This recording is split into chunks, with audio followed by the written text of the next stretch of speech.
حضرت عمر فاروق رضی اللہ تعالیٰ عنہ ان لوگوں میں سے ہیں جو ابن الوقت نہیں ہوتے، ابو الوقت ہوتے، جو وقت کے مطابق نہیں بدلتے بلکہ وقت کو اپنے مطابق بدل دیا کرتے ہیں۔ کہ وہ لوگ تھے کہ دین ان کا اوڑھنا بچھونا تھا، ان کا چلنا پھرنا دین تھا، ان کا ہنسنا اور رونا دین تھا، انہیں علم الیقین سے لے کر عین الیقین تک ایک خاص مقام اللہ نے عطا کر دیا تھا۔ تو بس پھر یہ سمجھ گئے تھے کہ دین ہی زندگی ہے، دین ہی روح ہے اور دین ہی ہماری اصل ہے۔ نبی کریم صلی اللہ تعالیٰ علیہ وسلم نے فرمایا کہ میں نے خواب دیکھا ہے، کچھ لوگوں کو میں نے قمیضیں پہنے ہوئے دیکھا، کچھ کی قمیضیں ناف تک تھیں، کچھ کی پیٹ تک تھیں اور کچھ کی گھٹنوں تک تھیں۔ عمر میں نے تمہیں بھی دیکھا ہے، تمہاری قمیض تو پیروں سے ٹکرا رہی تھی۔ تو حضرت عمر کہنے لگے حضور خواب کوئی دیکھتا ہے، تعبیر کوئی بتاتا ہے، پر یہاں کمال یہ ہے کہ خواب بھی آپ نے بتایا ہے، تعبیر بھی آپ ہی بتائیں گے۔ حضور پھر بتا دیں اس خواب کی تعبیر کیا ہے؟ تو حضور نے فرمایا تعبیر یہ ہے کہ کسی کا دین ناف تک، کسی کا گھٹنوں تک، کسی کا پیٹ تک، اور عمر تو سارا ہی دین میں لپٹا ہوا ہے، تو سارا ہی دیندار ہے، سارے۔ حضرت عمر فاروق رضی اللہ تعالیٰ عنہ آئیڈیل ہیں، ایک ہیرو ہیں۔ ان کی زندگی کے درجنوں پہلو ہیں، ہر سال ہم ایک پہلو بیان کر دیتے ہیں، کبھی عدل و انصاف پہ بات کر لیتے ہیں، کبھی نظام حکومت پر۔ ان کی زندگی کا ایک پہلو آج بھی ہماری گفتگو کا عنوان رہے گا، پر حضرت عمر کا مرتبہ اور مقام یہ ہے کہ نبی کریم علیہ السلام نے فرمایا کہ جبریل امین 950 سال میرے عمر کی شان بیان کرے تو عمر کی شان ختم نہیں ہوتی۔ 950 سال اگر حضرت جبریل بھی بیان کریں تو یہ مقام ہے سیدنا فاروق اعظم کا۔ اللہ تبارک و تعالیٰ نے جس طرح سارے نبیوں میں شان حضور کو عطا فرمائی، اسی طرح تمام نبیوں کے حواریوں میں سب سے زیادہ شان حضور کے غلاموں کو عطا فرمائی۔ قرآن مجید میں اللہ کریم نے فرمایا یا ایھا الذین آمنوا قوا انفسکم واہلیکم نارا، فرمایا اے ایمان والو خود بھی جہنم کی آگ سے بچو اور اپنے گھر والوں کو بھی دوزخ کی آگ سے بچاؤ۔ خود بھی بچو اور اپنے گھر والوں کو بھی۔ ہماری ساری نصیحتیں باہر والوں کے لیے، باہر ہمیں بہت بڑا لیکچر بھی دینا پڑے تو چلتا ہے، بہت بڑی داستان سرائی بھی کرنی پڑے تو چلتی ہے۔ سٹیٹس اور معیار یہ ہے کہ سارا کچھ باہر والوں کے لیے، اور گھر کے وہ پھول جن کی آبیاری بھی ہم نے کرنی تھی، کوئی جڑی بوٹیاں اور گائیں تو وہ کاٹنی بھی ہم نے خود تھی، دھوپ اور چھاؤں کا خیال بھی ہم نے رکھنا تھا، وہاں ہماری نظر نہیں ہوتی۔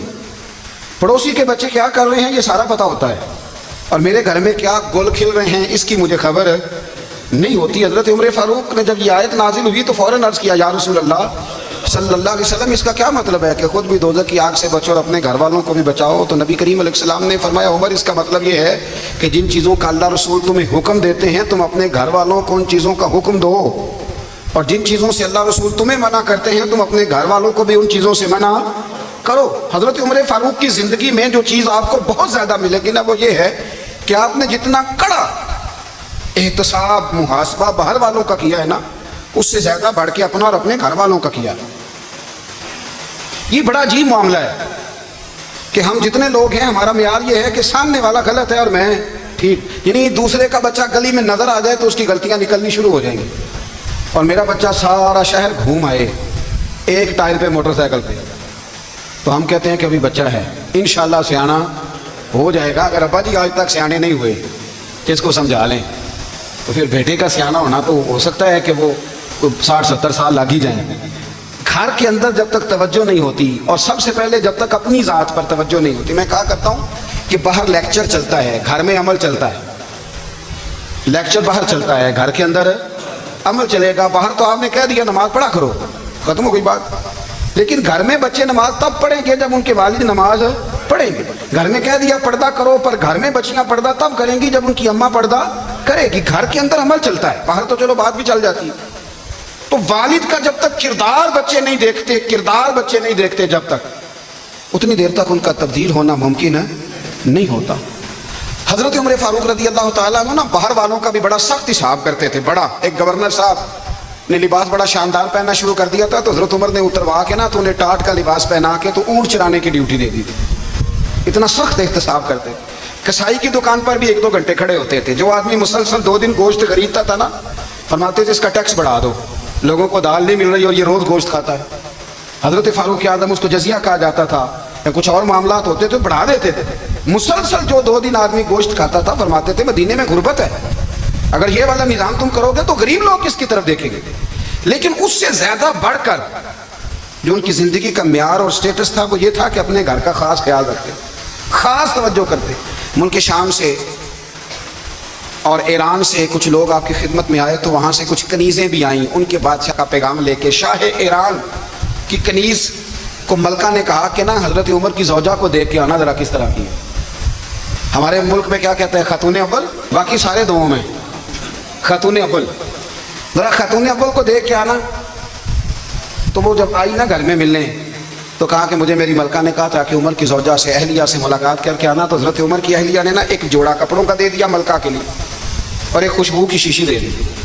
اب جب وہ تحفے وہاں گئے تو اس ملکہ نے نا کچھ سونے کا سامان بھیجا, کچھ زیورات بھیجے, کچھ تحائف بھیجے. جب حضرت عمر کے گھر آئے نا وہ خادم لے کے آیا, اس نے کہا جی آپ کی اہلیہ نے تحفے بھیجے تھے. تو جواب میں شاہ ایران کی بیوی نے یہاں جس ملک کا وہ سفیر تھا انہوں نے بھی یہ بھیجے. تو حضرت عمر فاروق نا وہ تحفے لے کے گھر گئے تو جا کے کہنے لگے اپنی اہلیہ سے یہ تو کب سے تحفے تحائف بھیجنے لگ گئی ہے, یہ کب سے نظام شروع ہو گیا. تو کہ حضور تحفہ دینا لینا تو ٹھیک ہے, سنت ہے, محبت بڑھتی ہے, تو یہ کوئی قباحت نہیں, اور میں نے اپنی ذاتی استعمال کے لیے جو چیزیں رکھی تھی وہ میں نے دی ہیں.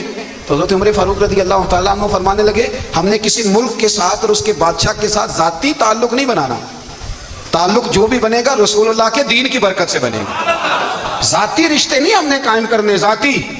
آپ کے ملک کی جو ایئر لائن جس کا ہر سال خسارے کا ڈنڈورا پیٹا جاتا ہے نا, وہ ہمارے بادشاہ صاحب اور صدر صاحب اگر غیر ملکیوں کو گھوڑا کبھی بھیجنا ہو نا, گھوڑا, تو پورا ایک جہاز گھوڑا لے کے تحفے میں جاتا ہے, پورا جہاز غریب قوم کا یہ سرمایہ. اور قوم بڑی بادشاہ ہے, لائنوں میں لا کے ووٹ دیتی ہے.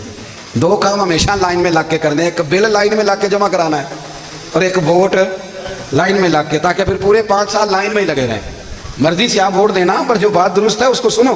حضرت عمر فاروق رضی اللہ تعالیٰ عنہ نے اپنی اہلیہ سے پوچھا کتنے کا تھا وہ تیرا جوڑا اور خوشبو کی شیشی؟ انہوں نے کہا 3 دینار کی. فرمایا یہ 3 دینار تیرے اور باقی جو تحفے آئے ہیں وہ تو خود کہہ, کیونکہ اس نے تیرے نام بھیجے ہیں, تو کہہ کہ میں مال غنیمت میں دیتی ہوں, تو کہہ میں مسلمانوں کو کہہ. تو زوجہ ہنس پڑی, کہنے لگی میں نہ بھی کہوں تو مجھے کہنا تو پڑے گا ہی.